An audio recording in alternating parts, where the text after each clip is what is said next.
வணக்கம் செல்லக்குட்டிகளே, எல்லோரும் எப்படி இருக்கீங்க?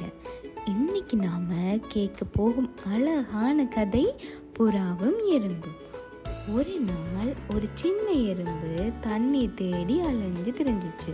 அப்போ அது ஒரு ஆற்றங்கரைக்கு வந்து சேர்ந்துச்சுது. தண்ணீர் குடிக்க அது ஆற்றுக்கு அருகே சென்ற போது கால் தவறி ஆற்றுக்குள்ள விழுந்துடுச்சு. சின்ன எறும்பு தண்ணீர்ல தத்தளிச்சுது. யாராவது என்னை காப்பாத்துங்க என்று அது பயந்து தவிச்சிச்சு. அப்போது அருகில் ஒரு மரக்கிளையில ஒரு புறா அமைந்திருந்துச்சு. அது எறும்பு தண்ணீர்ல போராடுவதை கண்டிச்சுது. உடனே புறா மரத்திலிருந்து ஒரு இலையை பறிச்சு கொண்டு எறும்பின் அருகு போட்டுச்சுது.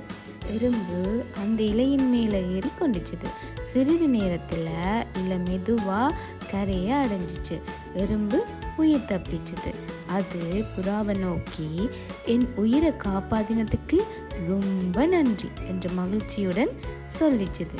சில நாட்கள் கழிச்சு அதே இடத்துக்கு ஒரு வேடன் வந்தான். அவன் கையில வில்லும் அம்பும் இருந்துச்சுது.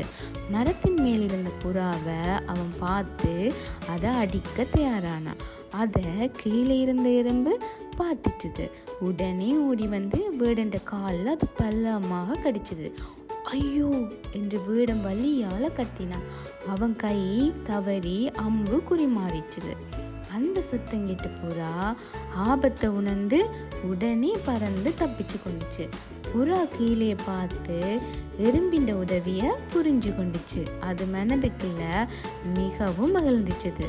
அதனால குட்டிகளே, நாம் பிறருக்கு செய்யும் நல்லது ஒரு நாள் நமக்கே நல்லதாய் திரும்பி வரும்.